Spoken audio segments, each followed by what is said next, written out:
Eu mesmo. Aparece na frente. Não, volta para cima. Tá bom, vamos gerando. Senhores, nosso bom dia, nosso agradecimento formal, nosso agradecimento emocional. Me permitam já lhe dizer que eu não estou me sentindo num ambiente estranho. Eu estou me sentindo na sala de visita da minha casa. Então eu estou vendo diante de mim meus familiares, minha família. Então talvez os senhores se impressionam assim com a minha espontaneidade, não é? Como você já deve ter percebido. E eu me sinto extremamente à vontade. E por que eu estou aqui? Bem, eu antes falei a mesma coisa, né?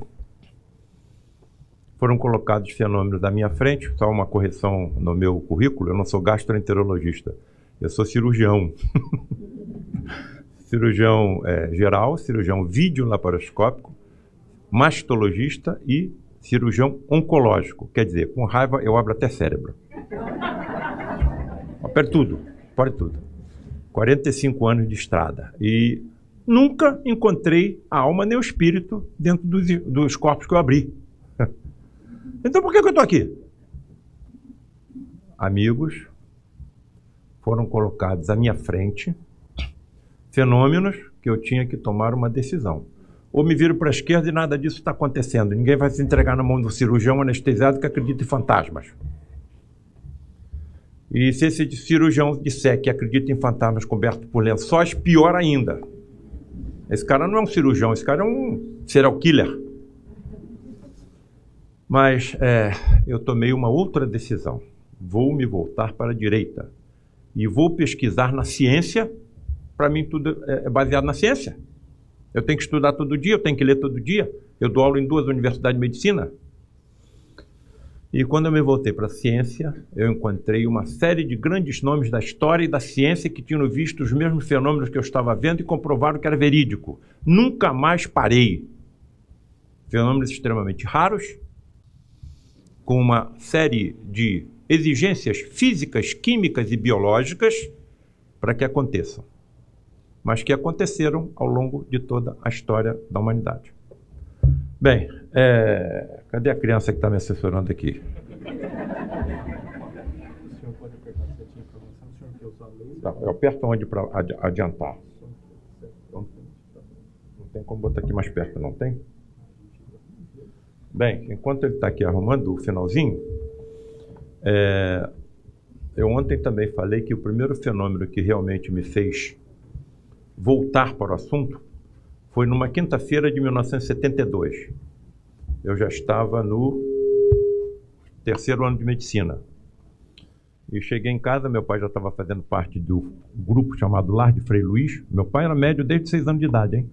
Desencarnou com 93 anos, em 2017. E começou a ver aos 6 anos de idade. Então ele nasceu em 1924, 1930. Perfeito. O que a família fez? Olha, vamos levar essa criança aí para os médicos porque ele está vendo coisa que ninguém vê. E levaram. Em 1930, o que os colegas orientaram que a família fizesse? Essa criança tem que ser submetida a sessões de choques elétricos. Tomou choque elétrico à torta direito, não adiantou nada, parece que até aumentou a vidência dele, mediúnica. E viu, se ele estivesse aqui, aliás, ele está. O nome dele é Eduardo Frutuoso. Se algum médium vidente o vir, já sabe o nome dele. Ele não veria essas paredes. Ele veria uma multidão de espíritos que estão assistindo o que nós estamos fazendo. A maioria desses espíritos estão num plano tão baixo que não conseguem ouvir a voz dos mentores desta casa, nem de Frei Luís, mas ouvem a minha voz. Alguns nem sabem que estão desencarnados. E o mais importante, eu percebo que eu começo a receber arrepios quando eu falo verdade. A ambiência aqui está tão pura, está tão elevada,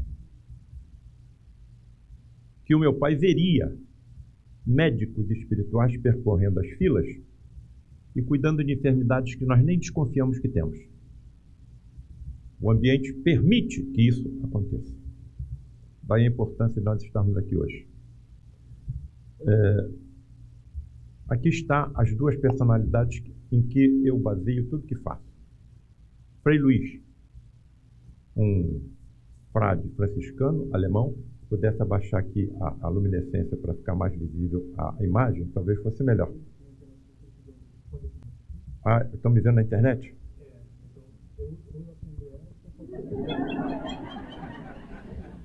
Vocês estão vendo bem as imagens?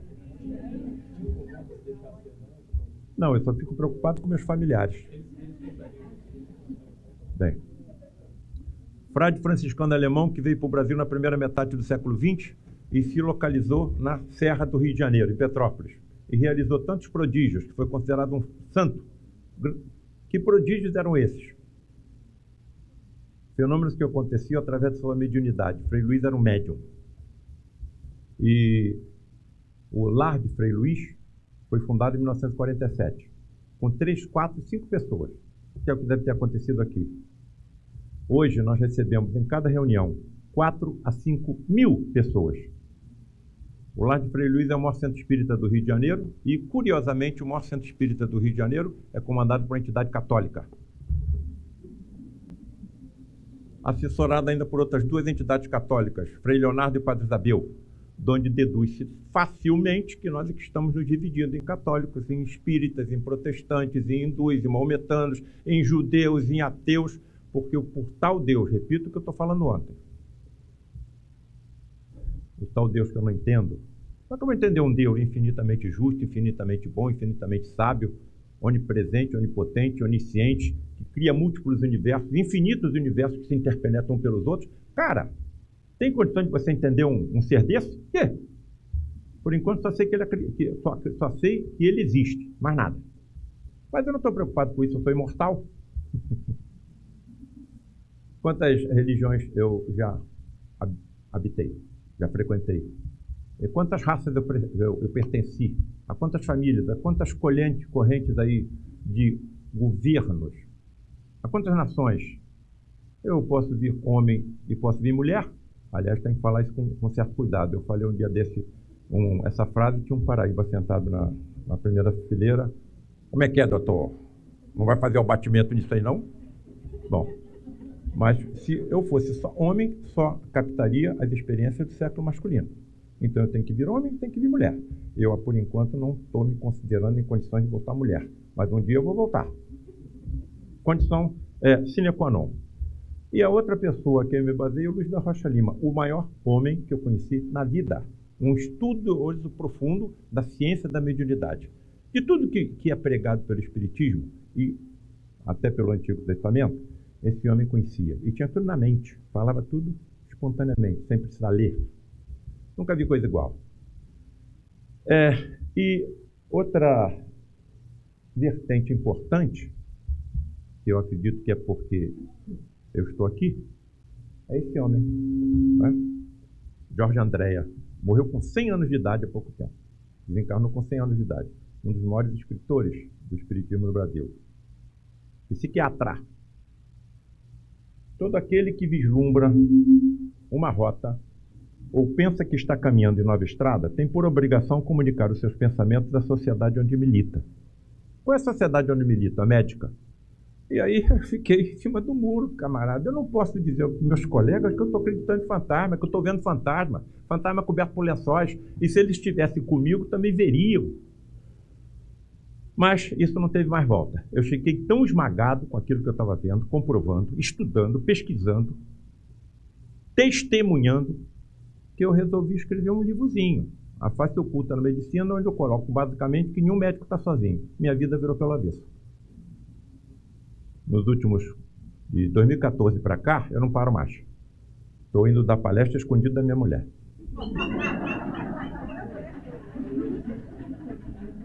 Olha, eu vou para um congresso médico em São Paulo, vou dar uma palestra em Goiânia.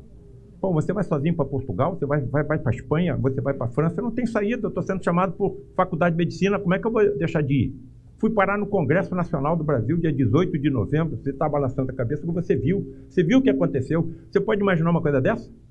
Um camarada ir na tribuna do Senado falar sobre espiritismo? Evidentemente, eu tinha que falar 10 a 15 minutos. Eu me concentrei naquilo que é mais importante. Naquilo que é mais importante. Entra na internet que vocês vão ver. Bem, então, o que aconteceu? Doentes começaram a ler o livro e presentear seus médicos com o livro. Eu comecei a receber mensagens, telefonemas, cartas de colegas que eu nunca ouvi falar. Dr. Paulo César, sou seu colega pediatra lá de Minas Gerais. E aposentado, por não concordar com a forma como são tratados pelos serviços públicos e pelos convênios, abandonei a profissão. Após ler seu livro, A Face Oculta na Medicina, reassumi minha condição de pediatra e trabalho numa instituição filantrópica gratuitamente. Eu acho que eu não tenho mais como parar. Não dá mais para parar. São 6 livros escritos, estou escrevendo o 7º. Nome do 7º: Aspectos Científicos e Espiritualistas do Câncer. Já estou com 6 capítulos prontos. E vamos em frente. Tudo que eu faço está baseado na ciência. A ciência acredita que existem civilizações em todo o universo. A tal ponto acreditam que já dividem essas civilizações em 4 grupos, de acordo com a utilização inteligente de energia. Civilizações do grupo 1 sabem como utilizar de forma inteligente toda a energia do seu planeta. No nosso caso, vulcões, ventos, a energia solar, marés e vai por aí afora. Nós estamos no estádio 0. Hein? Civilizações do tipo 2, aquelas que sabem como aproveitar toda a energia da sua estrela mais próxima, no nosso caso, o Sol. Civilizações do grupo 3. Grupo 3. Aquelas que sabem como utilizar de forma inteligente toda a energia das estrelas da sua galáxia, no nosso caso, a Via Láctea, até onde eu estou entendendo, 100 bilhões de estrelas. E chegam ao assinte de acreditar na existência de civilizações do tipo 4, que sabem como aproveitar de forma inteligente toda a energia escura, que a nossa ciência nem sabe o que é e que permeia todo o universo, que está comandando, por exemplo, a expansão do nosso universo. Estão percebendo como eu não estou mais dividindo o que seja ciência e religião?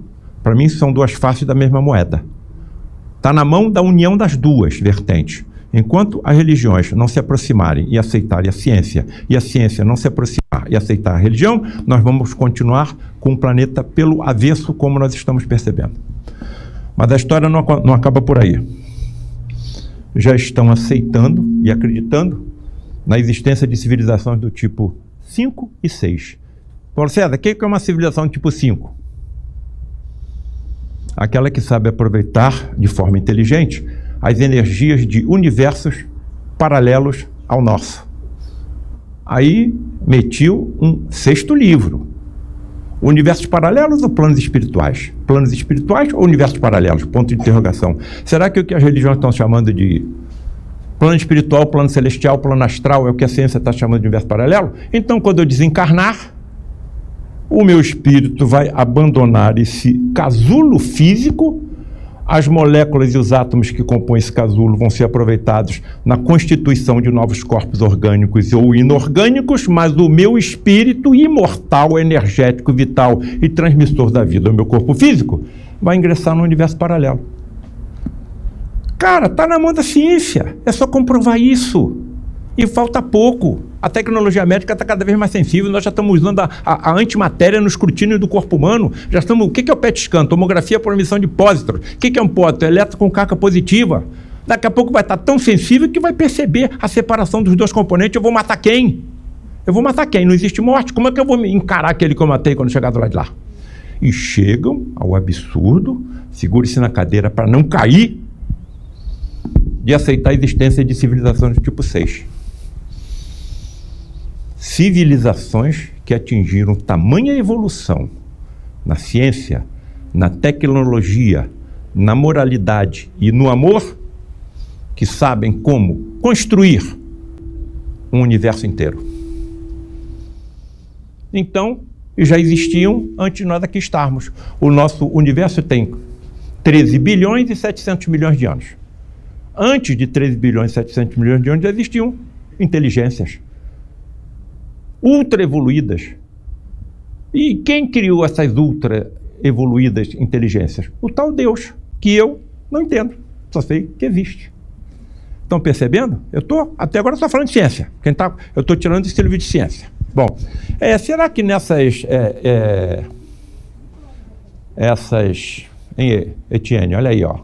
Essas energias extrafísicas estariam as energias mediúnicas? Dentro dessas energias mediúnicas estaria uma coisa chamada energia ectoplasmática. Sabe o que é um ectoplasma?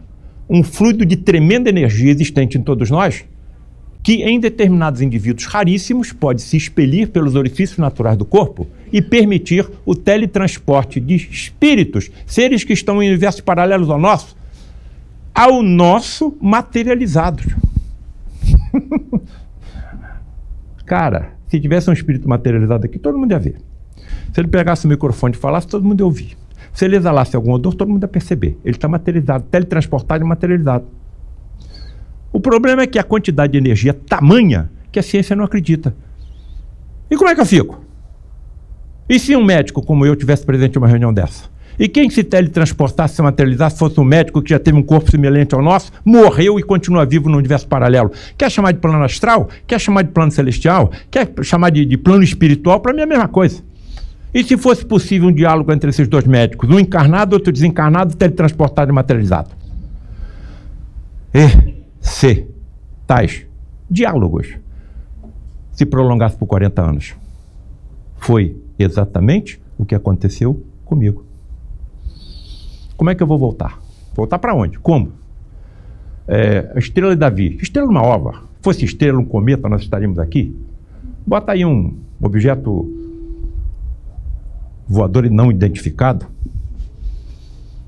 O sermão da montanha, a crucificação, o assassinato, né, dele. Ele mesmo reconheceu: Senhor, em vossas mãos entrego o meu espírito. Então ele desencarnou. E a sua ressurreição, entre aspas, eu não acredito em ressurreição, o que eu acho, diante de tudo que eu pesquisei, estudei e vi, ele se materializou, se teletransportou e se materializou às custas de tremendas quantidades de energia. Tudo isso aconteceu e precisa insistentemente ser relembrado. Porém, eu não posso ficar paralisado ao que aconteceu há 2000 anos.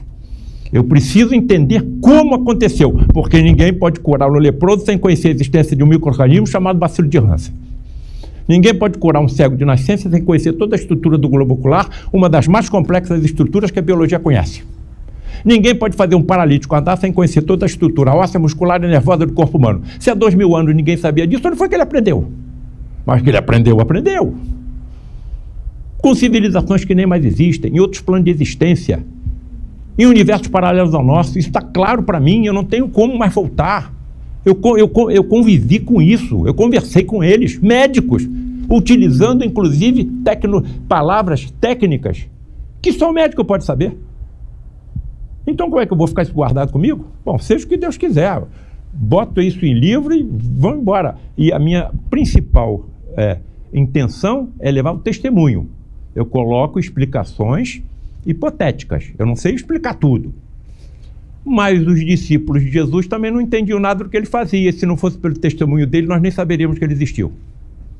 Então bota essa garotada que está chegando aí agora, cara, são mais evoluídos do que eu. Eu estou trazendo meus ex-alunos para operar comigo. Tudo que eu fazia abrindo avenidas nos corpos humanos, eles estão fazendo com cirurgias minimamente invasivas, com robótica, com microcâmera de televisão. Eu faço muita coisa, mas eles fazem tudo. Por que eu não vou ter a humildade de trazê-los para mim? Bom, aí está um desses médios de efeitos físicos. Essa fotografia foi feita lá no Lar de Frei Luís. Eles entram em transe, desmaiam, e quando estão nesse estado sonambúlico, começam a expelir pelos orifícios naturais do corpo o tal fluido, chamado por um prêmio Nobel de Medicina, Charles Richer, de ectoplasma. É com essa energia que os espíritos se teletransportam e se materializam durante alguns momentos. Reuniões extremamente raras, com dois principais motivos. Primeiro, atendimento de pacientes enfermos. Paciente enfermo é a mesma coisa, sinônimo.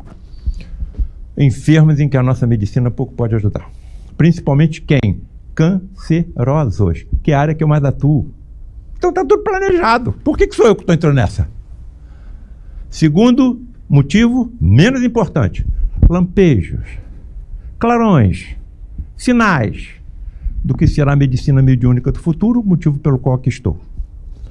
Eu escrevi um livro, 5º livro, A Medicina Mediúnica do Futuro. Cara, os médicos já são médiums, não tem coragem de confessar. Também, não tem problema. 80% dos médicos no Brasil, levantamento feito, se você perguntar se eles acreditam em Deus, acredito. Vira embora e vai embora. Acabou. Basta acreditar, mas não faz mais nada. Eu não consegui, né? Eu fui obrigado a mergulhar na pesquisa desses fenômenos. Aqui está, então, algumas das condições necessárias. Ausência de luz natural e artificial. Os fótons afetam o ectoplasma, então dificulta a materialização do espírito e afetam o médium no transmediúnico. Abstinência de fumo, álcool, carne, com exceção do peixe. Aí eu, doutor Rocha Lima, o peixe, tudo bem, o senhor está me explicando, o Rocha Lima, olha a importância dele na minha vida, hein? Quando o animal é abatido, a carne fica impregnada de uma série de fluidos pesados, nocivos. Aí você ingere, você também tem ectoplasma. Vai para uma sessão de materialização. 70% do ectoplasma sai do médium. Os outros 30% da natureza e da assembleia que está junto do médium. Se o meu ectoplasma estiver contaminado, vai contaminar o ectoplasma que está saindo do médium e vai dificultar a materialização do espírito. Quem é o espírito que está se materializando? Médico. Se ele não tiver energia suficiente para cuidar do enfermo, quem é o culpado? Eu. Então eu não posso ter uma reunião dessa. Não sei me controlar. Não tive o cuidado, não tive a educação, não tive a disciplina para frequentar. Daí a raridade de tais reuniões. Trajes claros brancos, de linho ou de algodão. Sabe por quê? Sabe por que nós vivemos com... E não somente na reunião de materialização, alguns espíritos, quando chegam nas nossas reuniões, nos confundem com enfermeiros e médicos. Acham que estão chegando em hospitais e se sentem mais tranquilos, mais confiantes. Perceberam? O linho e o algodão, se você usar um poliéster, se usar um nylon, a dificuldade da expelição, da saída do ectoplasma do meu corpo físico pelos poros. Controle dos pensamentos. Eu não posso entrar numa reunião de materialização pensando nas contas que tem que pagar amanhã. Na briga que eu tive com a minha mulher ontem, no aborrecimento que eu tive no trabalho na semana, não vai. Você vai abrir brecha para que entidades que não têm nenhum interesse de que essas verdades surjam, principalmente com a comprovação científica, porque estão se aproveitando de nós. Somos habitando um planeta de provas e expiações. Somos 7 bilhões de encarnados. Total envoltor na Terra, 22 bilhões. A maior parte são espíritos que ainda não conseguiram erguer a cabeça. E eu falo isso com maior tranquilidade, porque, segundo Frei Luiz, é a primeira encarnação que eu consigo levantar a fronte. Eu sou oriundo da Inquisição. Se eu uso ferro e aço para aliviar e curar, é porque na Inquisição eu usava para torturar e para matar. E só um cirurgião sabe o que passa um cirurgião quando as coisas complicam. Abstinência de relações sexuais nas 72 horas. Quando eu entro no orgasmo, que é uma coisa sagrada, grande parte desse momento de orgasmo, há expelição também de ectoplasma. Então eu vou para uma reunião dessa, em vez de eu doar, eu vou consumir. Novamente, lembro que vai faltar energia para cuidar do enfermo. Locais afastados ou rodeados por vegetação. O lar de Frei Luiz, as reuniões de materialização, ficaram no meio de uma floresta. E o meu pai, como médium vidente, via físicos, químicos, extraindo ectoplasma e energia das folhas, das flores, dos insetos, dos pássaros. Vejo a ciência que está se colocando à nossa frente, muitíssimo mais profunda do que aquela que nós imaginamos. Presença de um médium de efeitos físicos, raríssimos em toda a história da humanidade, né? Indivíduos altamente assim comprometidos, com o que fizeram no passado. A diferença entre eles e nós é que um dos envoltórios do perispírito, chamado tela búdica, é mais fino e mais fenestrado, então o ectoplasma deles se expele com mais facilidade. É essa tela búdica que está impedindo que nós sintamos o toque dos espíritos que aqui estão. Agora tem um problema. Legiões de vingadores estão atrás deles. Se a tela búdica é mais estreita, mais fina e mais fenestrada, ele sente o toque dos espíritos. Esses médios, eles relatavam para mim, do nada, bofetadas, puxões de cabelos, beliscões, pontapés, socos. Se eu fosse um médium de efeito físico, na hora que eu estou realizando uma cirurgia, eu levo uma bofetada? Então eu não tenho condições. expressamente proibido tocar na entidade. Durante 40 anos, me autorizaram uma vez tocar nessa entidade. Eu vou explicar como. Objetivos nobres, e vai por aí fora. Aí está outra fotografia conseguida no lado de Frei Luís. Nós estamos vendo a entidade na escuridão, porque quando ela sai da cabine, ela emite luz do seu corpo e as vestes que a cobrem. Tudo isso confeccionado com ectoplasma. Se apresentam com mantos cobertos também. Ontem eu mostrei uma fotografia da entidade materializada ao lado do médium. Nitidamente as fisionomias eram diferentes. Inclusive, falam línguas, pelo fenômeno da xenoglossia, que o médium desconhece. Inclusive línguas mortas, como o aramaico, antigo e o latim. E você vendo a estrutura acontecer? Vou voltar como? Parar? Não, vou em frente, vamos ver até onde isso vai. E aí está quem mais se materializam, médicos. E vai por aí afora. O doutor Rocha Lima, tá bem, o boi sofre, a vaca sofre, o porco sofre, a ave sofre. E o peixe? Por que é permitido o peixe nas 72 horas que antecedem? Porque o cardume do peixe tem um perispírito coletivo. Quando eu tiro uma unidade, o sofrimento ocorre, mas de forma muito menor.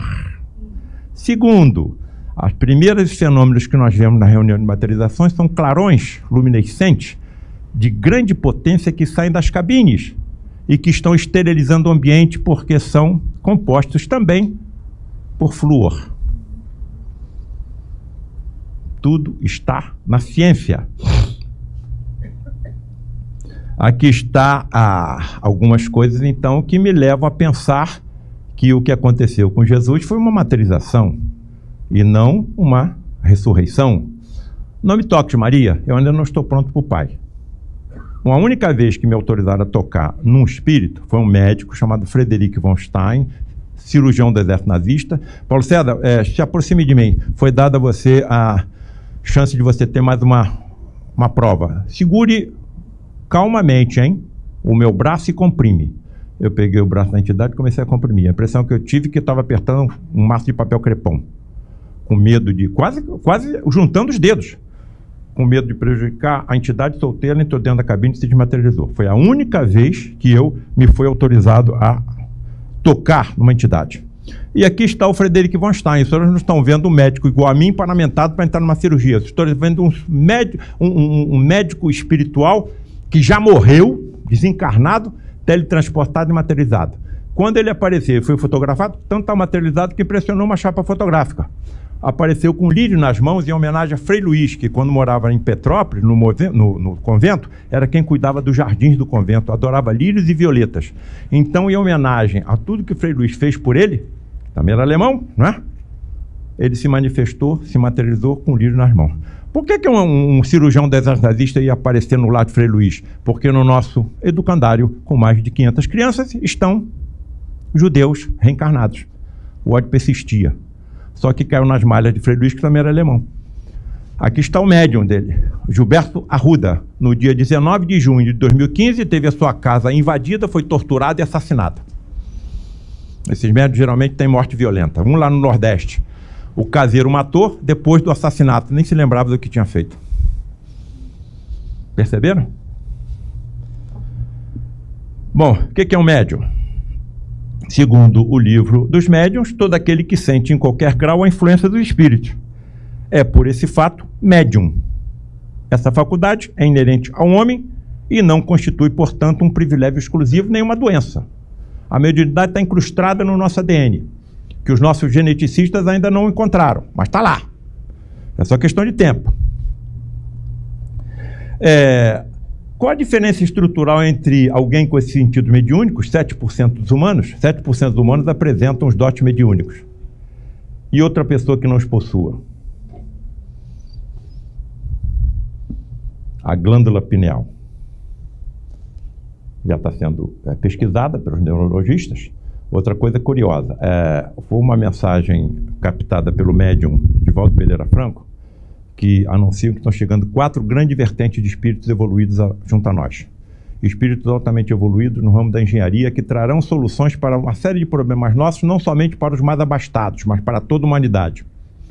Espírito altamente evoluído no ramo das artes. Entra no Google, tu já vai ver criança com 3, 4 anos realizando, tocando, né? Todo mundo sabe disso. Sinfonias no piano, no violino, vai por aí afora. Espíritos altamente evoluídos no ramo da justiça. Talvez já estejamos vendo isso acontecer no Brasil. Quarto, que eu considero mais importante, espíritos altamente evoluídos, desenvolvidos no ramo da mediunidade. Hoje temos 7%. Como formos 10, 15, 20, 30, 40%? Os cientistas vão ter que se voltar para isso. Vão ter médios dentro da sua casa. Os filhos deles eram médios. Então, para mim, é o ramo mais importante. O que acontece com essa glândula pineal? Ela vem sendo pesquisada através dos anos. Não vou perder muito tempo aqui, isso tudo tá. Aliás, quem quiser levar o meu pendrive com a aula inteira pode levar, certo? Não precisa ficar vendo detalhe. Mas o que está acontecendo nessa evolução? 45, 64, 69, 90.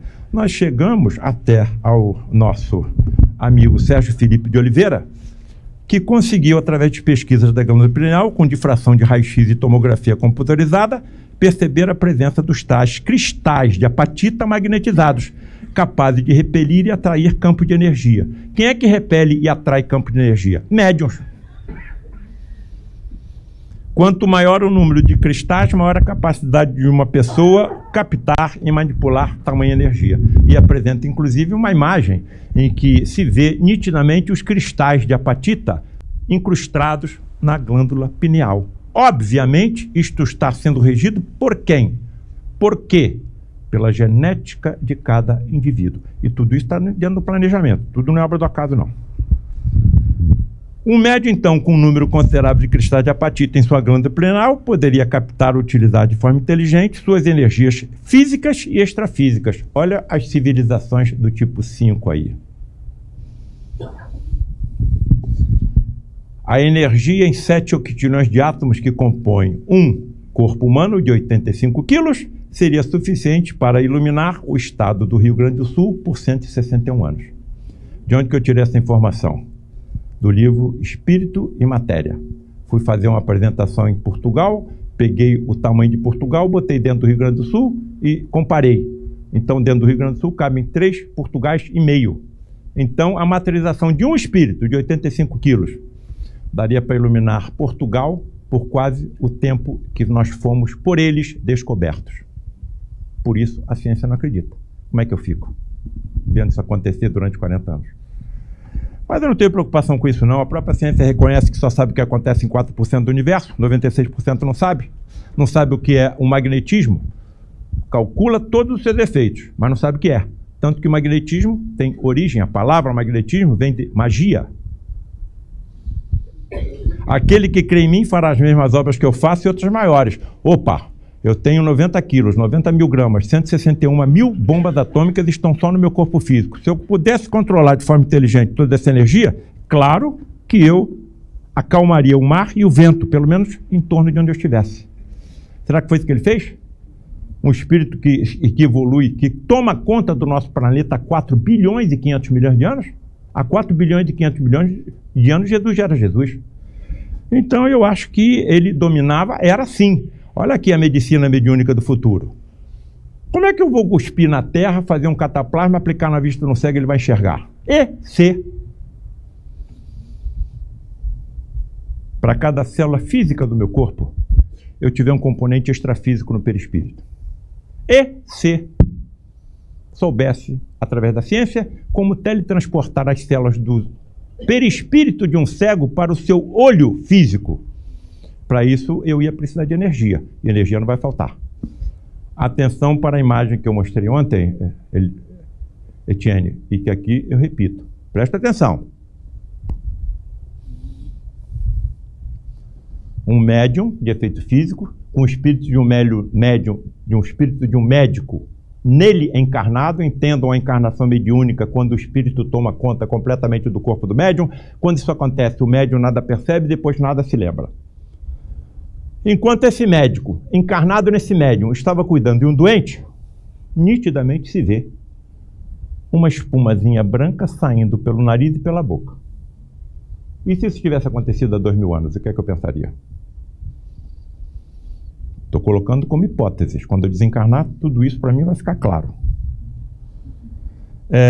Então, eu tenho uma formação orgânica. O que é que está formando o meu corpo? O meu perispírito, que está sendo chamado já pela ciência atual de campo morfogenético. Bota lá o nome do Sheldrake. Para mim é a mesma coisa. Então, olha só. A ciência fica perturbada, a medicina então mais ainda. O óvulo da minha mãe juntou com o ovo do meu pai. Aí formou com o espermatozoide do meu pai. Formou um ovo. Deu 2, deu 4, deu 8, deu 16, deu 32 células absolutamente iguais. Caraca! Daqui a pouco uma das células se transforma num osteoblasto, outra no neurônio, outra na célula do pulmão, outra na célula da pele, do estômago, do fígado, vai por aí fora. O que está comandando isso? Uma formatação extrafísica. Não tem como mais fugir disso. O acaso não existe. Isso tudo não é obra do acaso. Então nós não temos só o nosso componente físico, nós temos um componente extrafísico com talvez 7 elementos constituintes. Então isso tudo está no caminho de quem? Da ciência. É só questão de tempo. Não é? Até a formação de quê?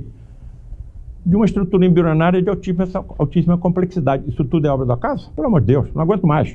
Chega de acaso. Por que os médicos de hoje não conseguem realizar as curas mediúnicas que, por exemplo, Jesus fazia? Não temos ainda inteligência nem constituição genética adequada. Então eu não sei como utilizar essas energias de forma inteligente, mas elas estão latentes em mim. Tanto isso é verdade, que os senhores podem chegar em casa, liga a Google, bota o nome dessa médium russa, Nina Kulagina. Os senhores vão ver um filmete de 7 segundos. Nesse filmete de 7 segundos, essa médium consegue movimentar com a força mental, sem nada tocar, pedacinhos de papel e fósforo. Mas, porém, todavia, contudo, entretanto, esse filmete de 7 segundos levou 7 horas para ser feito. Porque a cada meia hora, essa médium perdia 1,5 kg da sua massa física. Então tinha que parar, descansar, alimentar, hidratar. Por isso, nitidamente, nós não temos ainda a genética que nos permita utilizar todas essas energias. Mas nós estamos tendo lampejos aqui e ali de que isso é possível, vai ser possível. O que eu não faria como médico? Cara, eu ia desintegrar cálculo de vesícula, cálculo renal, placa de ateroma nas coronárias, tumores cerebrais, corpos estranhos, parasitas. Então eu estou vendo o que vai ser, diante do que me foi mostrado, a medicina mediúnica de um futuro, que os médicos serão poderosos médiums. Poderosos médiums. Já são, sem perceberem, médiums.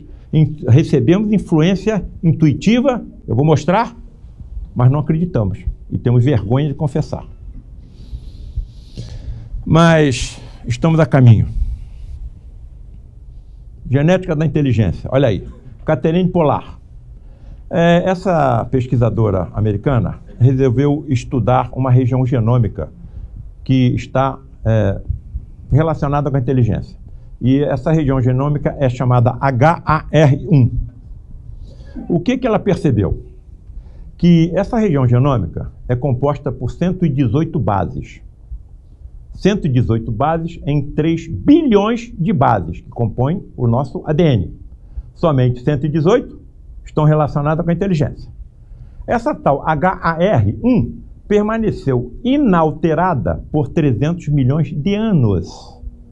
E nos últimos 6 milhões de anos, a HAR1 vem sofrendo mutações, num total de 18, que estão acelerando a expansão da nossa inteligência. E aí cabe a resposta que a ciência não tem. O que manteve essa região genômica paralisada por 300 milhões de anos? O que está acelerando a evolução dessa região genômica nos últimos 6 milhões de anos? Tem ou não tem uma inteligência por trás dessa história? Certo? A medicina, então, mediúnica do futuro será energia pura, mentalmente direcionada, que provavelmente era o que o nosso amigo fazia. Quem tocou nas minhas vestes? Ué, senhor, estamos no meio de uma multidão, como é que nós vamos saber? Mas alguém tocou, que eu senti uma virtude de mim se desprender. Entendo virtude como energia. Agora, se ele não viu a hemorroísa, mas sentiu dele se desprender a energia, quem curou a hemorroísa? Médicos espirituais que o acompanhavam. Associados a quem? Na fé da enferma. Isso tudo vai ser assunto discutido nos congressos de medicina do futuro, simpósios, sessões clínicas, vai por aí afora. O que será possível dentro dessa pesquisa a um médico médium do futuro? A percepção do mundo espiritual pela vidência. A captação das orientações dos médicos espirituais pela intuição nítida e clareaudiência. A visão por transparência. Quanto diagnóstico eu não faria se eu visse o corpo do humano por dentro? A visão microscópica. Vou ver se é uma célula cancerosa ou não. Eu tenho visão microscópica. A visão ultramicroscópica. As cirurgias hiperfísicas. Cara, eu vi isso acontecer durante 40 anos. Cirurgia hiperfísica ultrapassa o limite físico do corpo humano. Eu vi extração de peças. De um professor meu, então, o cara não acreditava em nada. Faz uma insuficiência mitral, não consegue mais operar. Eu era o primeiro assistente dele, eu que estava realizando as cirurgias dele para ele. Tudo em paz. Doutor, professor, eu faço parte de um grupo assim. Eu sei que o senhor não acredita em nada, ninguém vai lhe cobrar, nunca vi nada, ninguém cobrar nada, nunca vi utilização de instrumento metálico. Se eu visse, eu me afastava. Como é que eu vou ficar presente vendo alguém utilizar canivete, tesoura, sem esterilização? Eu nunca vi isso. Eu vi a utilização da tal força mental em mãos, mais nada. Tanto das entidades encarnadas no médium e nas materializadas. Eu vi a entidade materializada passar o dedo pelo corpo do doente e a impressão que eu tinha é que ele estava passando bisturi, porque o sangue ia fluindo do corpo do doente. Eu vi! E não estava sozinho, outros colegas médicos estavam comigo. Professor, o senhor não gostaria de uma reunião dessa? Tá bem, vou. Já estou indo lá para o Instituto do Coração fazer um transplante de válvula mitral. Eu vou. Tá bom, botamos ele no leito. Frederic sai da cabine, encarnado no médium. Paulo César, fique ao meu lado. Levanta a mão numa luz elétrica que estava em cima do leito e aumenta o potenciômetro. Ficou uma luz safirina, fraca, mas que me permitia ver tudo o que aconteceria. Chama os seus colegas que estão presentes para cá. Cirurgião, Ronaldo Luiz Gazola, cirurgião, secretário de saúde do município do Rio de Janeiro durante 7 anos. José Carlos Campos, anestesista.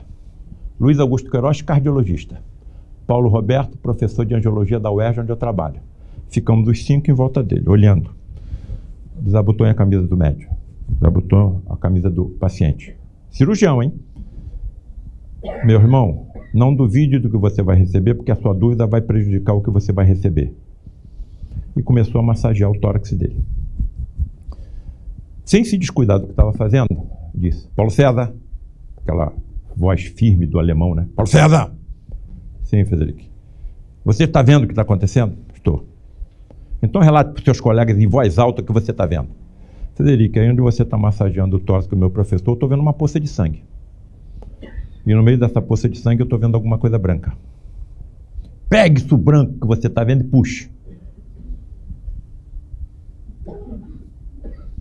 A válvula mitral dele veio na minha mão.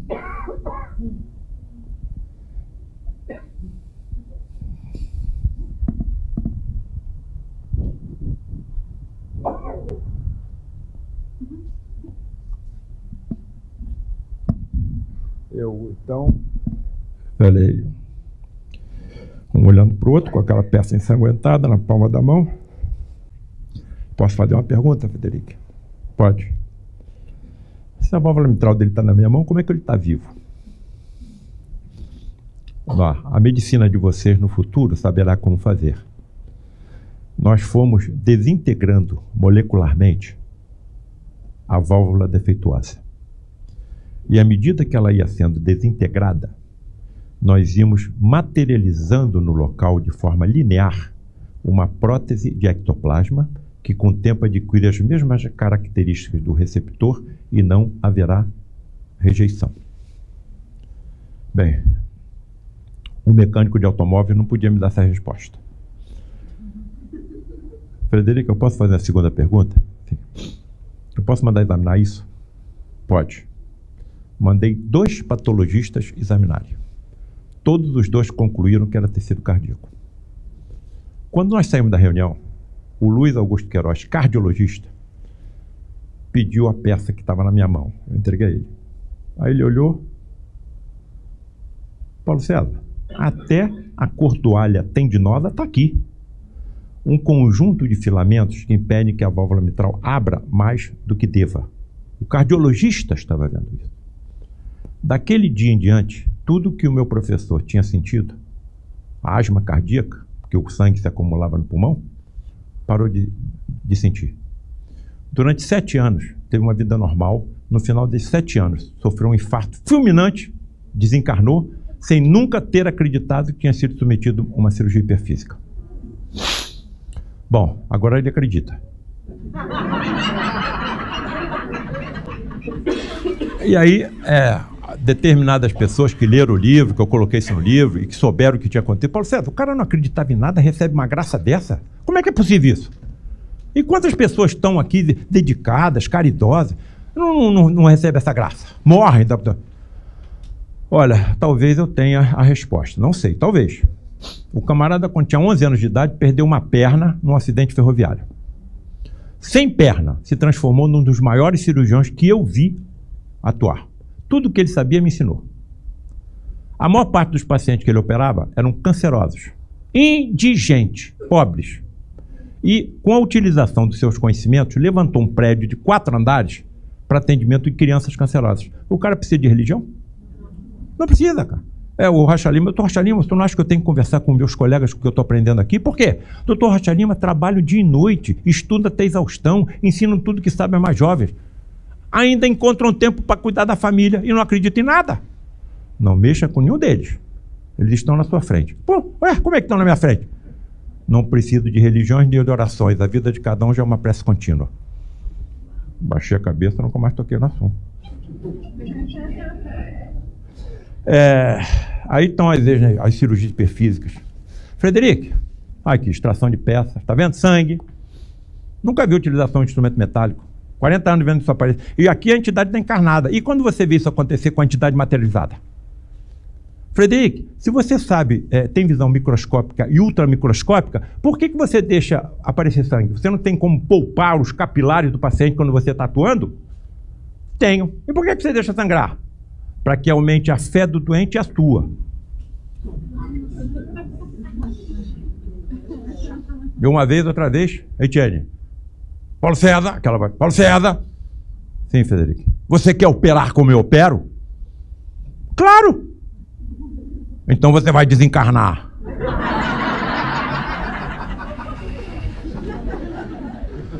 Vou esperar um pouquinho. Outra vez eu perguntei também a ele, Frederico, quando opero um estômago, um fígado, um pâncreas, eu vou lá no fundo. Por que eu vejo você muitas vezes atuar só na superfície dos corpos? Resposta, nós sabemos como confeccionar colchões de ectoplasma por trás dos órgãos e elevá-los até a superfície. Então não preciso mergulhar. Cara, isso nunca mais saiu da minha cabeça há quase 40 anos atrás. Aí eu estou sentado na sala da minha casa vendo televisão, um documentário. Alienígenas do passado. Os caras estão falando sobre a construção da pirâmide de Gizé. 2.300.000 blocos de pedra pesando entre 6 e 80 toneladas, trazidos de uma pedreira a 900.000 quilômetros, há 4.000 anos, onde se conhecia o ferro, não se conhecia a roda. Os historiadores estão dizendo que só pode ter uma explicação para tal estrutura, a mais alta até a Torre Eiffel, durante 20 anos. Então tinha que botar um bloco de pedra a cada 2 minutos e meio. Só tem uma explicação. Eles receberam auxílio de tecnologia alienígena. E aí, o cara que está apresentando fala o seguinte, eu estou sentado. Foram descobertas algumas descrições sucintas em túmulos do Egito Antigo que... Segure-se na cadeira para não cair. Eu não me segurei, caí.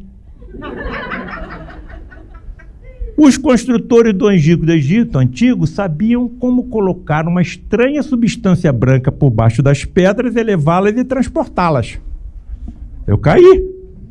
Eu me lembrei o que eu tinha escutado dele há 40 anos, quase 40 anos. A mediunidade era profundamente conhecida no Egito Antigo. E a energia? existentes no ectoplasma, eles não teriam médio de efeitos físicos? Aquelas câmeras da pirâmide não serviriam como estruturas, como cabines mediúnicas? Pô, vou escrever outro livro. Alienígenas ou médios? Ponto de interrogação. Tá aí. Vai vender adoidado. Claro. Bem, bom, terminando, hein, gente? Eu estava com esse livro aí, A Medicina Mediúnica do Futuro, com 12 capítulos prontos. E pensei comigo, será que eu encontro alguma médica médium ou médico que possa me dizer o que acontece com ele quando entra dentro de uma sala de cirurgia, num ambulatório, numa enfermaria? Aí tem uma médica médium lá no Frei Luís, cirurgiã e proctologista. Fechada, retraída, séria. Colega, eu estou escrevendo um livro assim, assim, assim. Você pode me dizer o que acontece com você? Vou pensar. Vai embora. Passou 10 dias, não respondeu, voltei a pergunta. Olha, vou censar o seu pedido com uma condição. Qual é? Que você não coloque o meu nome no livro. Tá bom. Bota um pseudônimo. Fiz 15 ou 16 perguntas, mandei por e-mail, ela começou a me responder. Cada resposta desse tamanho. A resposta dela, ela trazia tudo que eu tinha colocado nos 12 capítulos, que estavam prontos, e ninguém sabia que eu estava escrevendo livro nenhum.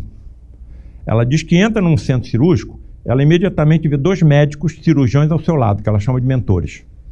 Quando ela entra, ela vê mais médico desencarnado do que encarnado. Nenhuma das equipes está sozinha. Aí se aproxima e a visão dela, sem ela perceber, provavelmente com a ação dos seus mentores, adquire transparência. Ela vê o corpo do paciente por dentro, entra dentro do corpo do paciente e vê os órgãos por dentro. E aí a visão adquire microscopia, ela vê a célula, penetra, ultramicroscopia, vê cromossoma, gene. Por isso eu não queria botar o nome dela no livro, ia chamar ela de maluca. Percebeu? Em determinado momento ela navega pela corrente sanguínea. Imagina se eu falo isso dentro de um congresso médico, hein? Eu ia ser apedrejado. Ela navega pela corrente do paciente, vendo a hemácia passar por cima, pela direita, pela esquerda e por baixo. Aí eu me lembrei de um filme da década de 60 chamado Viagem Fantástica. Cientistas monitorizam um submarino com cientistas e médicos, injetam na corrente sanguínea do paciente com uma lesão cerebral, eles vão lá, eliminam a lesão com raio laser e depois voltam ao normal. Vou botar o nome desse capítulo como Viagem Fantástica. Eu ia escrever um capítulo sobre ela, escrevi 2. Podem essas inteligências extrafísicas causar algum tipo de dano ao nosso corpo físico? E até mesmo dificultar o trabalho do médico? Podem. Eu vou mostrar uma imagem, cada um tire as suas conclusões. A minha já está tirada. Essa fotografia foi publicada no Globo em 1983. Esse indivíduo tinha sido envolvido no escândalo, o Globo foi lá, fotografou no momento que ele estava fumando. Olha só. Na fumaça do cigarro, vai se desenhando a silhueta de uma cabeçorra monstruosa. 2 dentes incisivos, um lábio, um nariz com asa do nariz e tudo, um olho, uma sobrancelha, uma orelha e uma vasta cabeleira, como se a entidade estivesse abocanhando a cabeça do fumante. Bom, eu vou dar a minha opinião, cada um tire a sua. Eu acho que esse camarada era um médium de efeito físico. As moléculas de ectoplasma se desprenderam dele e moldaram a silhueta de um obsessor. E a fumaça, naquele instante, foi moldando as moléculas de ectoplasma. Se essa fotografia fosse feita alguns segundos antes ou depois, nada apareceria. Alguém veio e botou essa fotografia na minha mão. 1983. Nunca mais eu larguei essa fotografia. Então, do lado de lá não tem nicotina, não tem álcool, não tem crack, não tem maconha, não tem ópio. O que eles vão fazer? Vão se aproximar de nós e ver qual é o ponto frágil. O ponto frágil, o Haroldo Dutra faz uma colocação muito importante. Uma brasa. Eles chegam perto de nós, assopram a brasa. Ela se encandece e nós começamos a fazer coisas sem pensar. Então, quando nós utilizamos essas drogas estupefacientes, eles se aproveitam do que se desprende de nós. De quem que eles se aproximam? Principalmente dos jovens. Entra, experimenta, aproveita. E quando você entra, como é que você vai sair? Pode sair, mas nós sabemos qual é a dificuldade para se sair. Então, a pergunta que eu fiz na pergunta, para mim, é possível. Minha netinha, Isabela, linda, né? Quando a minha nora estava com 3 para 4 meses de gravidez, foi picada pelo mosquito da Zika. A minha neta nasceu comigo com cefalia. A criança está com 4 anos, ela não anda, ela não senta, ela não come, não fala. Está com uma sonda no estômago para não morrer de fome. É impressionante a precisão. Todas as religiões são importantes para mim. Nós sabemos que todas são importantes. Mas à medida que você vai evoluindo, você vai precisando de respostas. A precisão das correntes religiosas, do Deus das correntes religiosas, que não aceitam a reencarnação. A precisão. Ele pega 4 seres vivos. Um vírus, um inseto, um adulto, uma gestante e um feto. 4. O vírus entra no mosquito, o mosquito pica a gestante, corre pela corrente sanguínea, atravessa a placenta e entra no feto.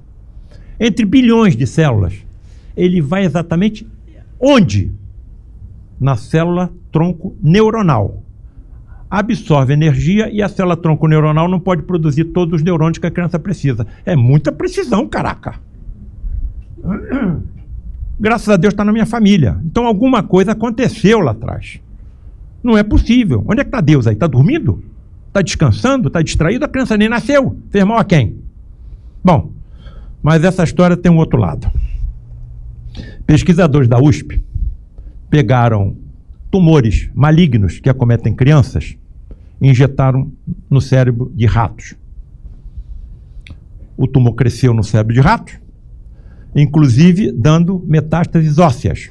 Não sei de onde eles tiraram essa ideia. Pegaram o vírus da Zika e injetaram nos animais. O vírus da Zika destruiu todas as células cancerosas e não afetou nenhuma célula benigna do animal. O mesmo vírus que provocou a microcefalia da minha neta. 3.000 crianças. O mesmo vírus? Caramba, olha aqui. Tudo que é colorido é câncer. Está aqui o tumor. Está aqui a metástase nos ossos, na coluna. Injeta o vírus. Some tudo? Alguma outra corrente religiosa que você pergunte vai explicar isso? Sem as verdades que o Consolador prometido por Jesus nos traz? Nós somos os bem-aventurados, nós temos consolo. Aqui está o consolo. Eu sou imortal. Como é que eu vou estar daqui a 1000 anos, daqui a 5.000 anos, daqui a 10.000 anos? Como é que vão estar? Onde que estão os meus antepassados? Está todo mundo vivo, caraca. Então nós vamos evoluir e vamos nos transformar, sei lá, eu não dá nem para imaginar.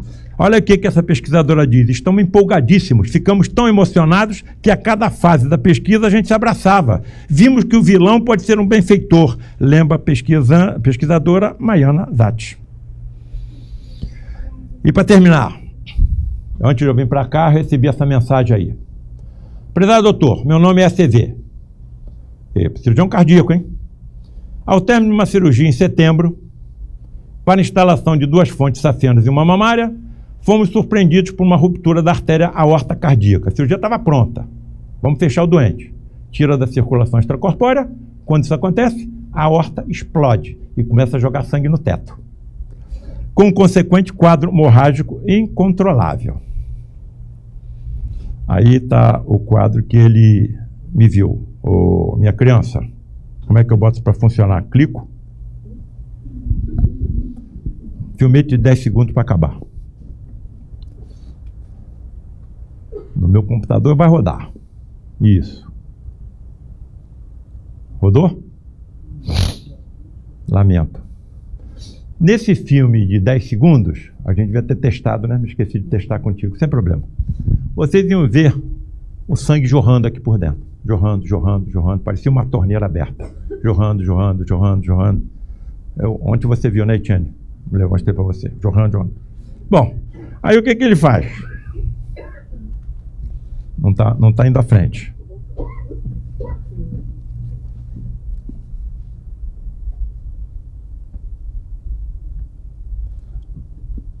Passadas 2 horas em luta desesperada, esgotadas todas as tentativas para estancamento da hemorragia sem sucesso, lembrei dos seus livros, onde o senhor diz que nós, médicos, nunca estamos sozinhos, que há sempre entidades superiores nos apoiando e nos guiando. Aí o que ele fez? Pedi então em pensamento que me fosse mostrada alguma solução para aquele caso, aparentemente insolúvel. Imediatamente uma ideia surgiu em minha mente e foi adotada. Ele não era o cirurgião, ele estava auxiliando. O professor era o cirurgião e já tinha dito, olha, nada mais pode ser feito, o estudante vai morrer. 77 anos, rígido, com a cirurgia pronta. Para a surpresa de todos, em menos de 2 minutos, eles estavam lutando há mais de 2 horas com a hemorragia, o sangramento foi sendo contido e o paciente salvo sem qualquer sequela. Tenho ou não tenho que continuar em frente? Ele termina a mensagem dele dizendo o seguinte, olha, eu acho que se eu não tivesse lido o seu livro, o doente tinha morrido.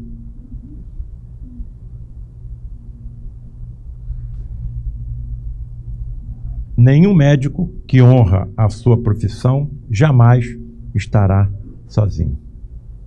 Orem pelos seus médicos. Eles não têm tempo de rezar.